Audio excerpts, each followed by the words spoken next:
Pas mau gua cek itu cermin, bayangan gue yang ada di cermin itu berubah. Mata gua jadi hitam semua dan mulut gua kayak keluar darah. Gua rasa coba konsultasikan dulu aja sih ke dokter. Mungkin traumanya bisa sembuh deh minimal. Halo teman-teman, selamat datang di Rumah Kosong episode ke-15. Apa kabar teman-teman rumah semua? Semoga kalian diberikan kesehatan, keberkahan, kesehatan mental, dan rezeki yang berlimpah. Amin. Di episode ke-15 ini, gue akan kembali membacakan sebuah dongeng horor. Dan kali ini, ceritanya berasal dari salah satu followers di TikTok. Oke, gak usah pakai lama, langsung aja ke ceritanya.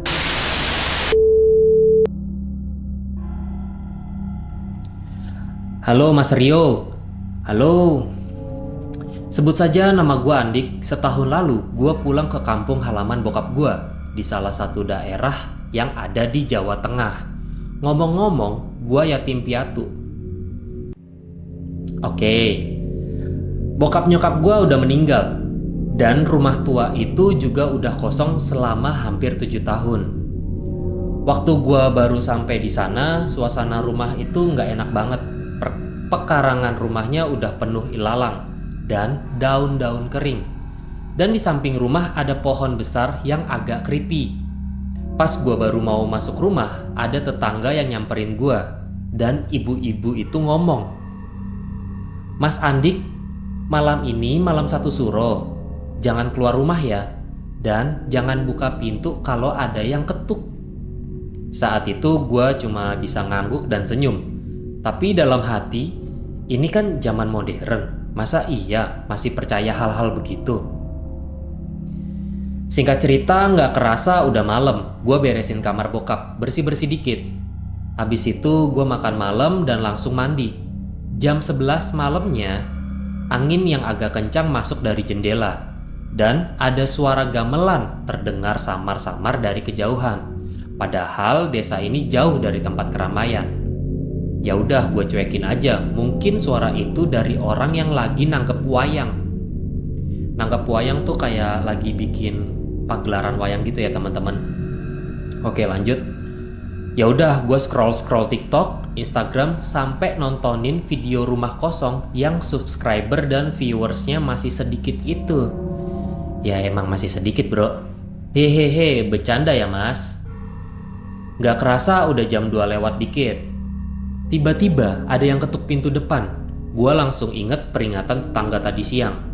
Tapi pikiran logis gue bilang, mungkin ada warga yang mau bertamu atau anak kecil iseng. Tapi ini jam 2 malam. Akhirnya gue mendekat ke pintu. Ngintiplah gue dari jendela. Dan gak ada siapa-siapa. Tapi suara ketukannya masih kedengar, kayak orang yang sabar nunggu gue buat buka pintu. Jujur gue takut banget, gue gak tahan, tapi rasa penasaran ngalahin rasa takut gue. Gue bukalah itu pintu, dan bener aja gak ada siapa-siapa. Tapi hawa dingin langsung masuk, dingin banget tuh, kayak masuk kulkas. Gue tutup lagi pintunya, tapi suasana rumah langsung berubah. Udaranya jadi lebih dingin, tapi lebih lembab dari sebelumnya. Lampu ruang tamu tiba-tiba agak redup. Yah, gue pikir maklumlah, di kampung listriknya masih nggak stabil. Tiba-tiba gue dengar ada suara orang bisik-bisik dari kamar bokap. Gue jalan pelan ke sana. Pintu kamarnya agak kebuka sedikit karena abis gue bersihin tadi. Di dalamnya ada orang lagi duduk membelakangi gue. Rambutnya panjang, bajunya putih lusuh gitu. Gue kira itu tamu yang masuk diam-diam.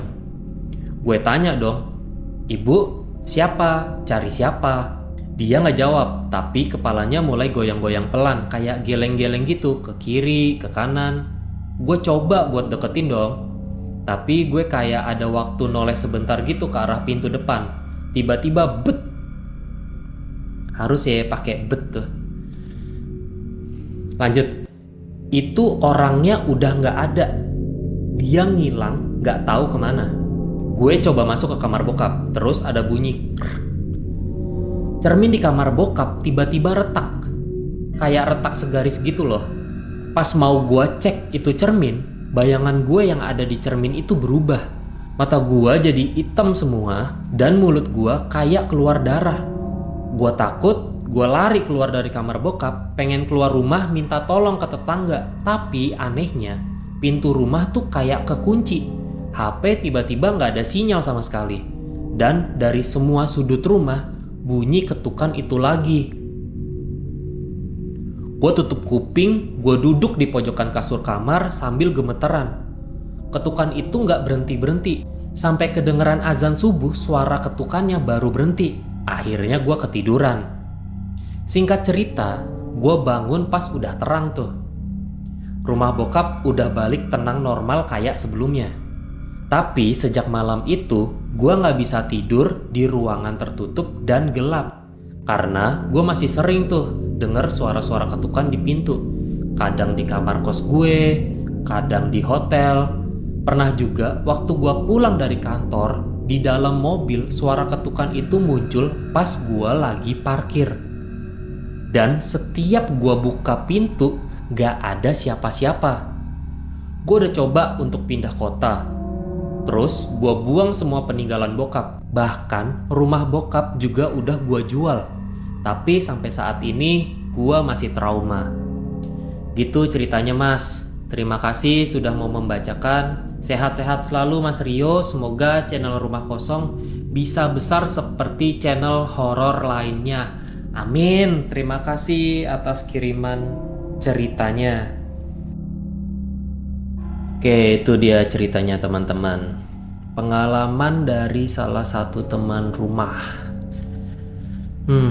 Malam satu suro ya. Serem juga sih kalau sampai trauma kayak gini. Gimana ya?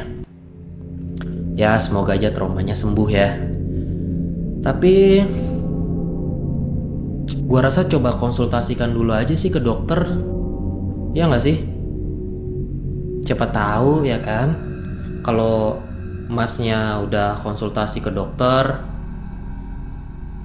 mungkin traumanya bisa sembuh deh minimal gitu.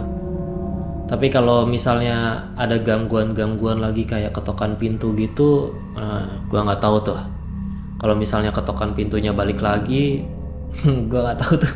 Serem banget anjir kalau misalnya beneran ngetok pintu. Tapi soalnya gua takutnya apa ya? Takutnya malah itu tuh sebenarnya cuma halusinasi aja gitu. Takutnya kan gak ada yang tahu juga gitu. Tapi gak ada salahnya dong konsultasi ke dokter gitu loh. Ya, tapi gue inget sih nyokap gue itu tuh sering banget ngikutin gak tuh? Sering banget ngingetin kalau misalnya malam satu suro tuh mending gak usah kemana-mana gitu. Gak tahu deh itu kenapa, tapi ya gue mah kalau nyokap udah ngingetin kayak gitu, ya gue mending nurut aja daripada kejadian hal-hal yang gak dipengen gitu kan. Mending ya udah nurut sama nyokap.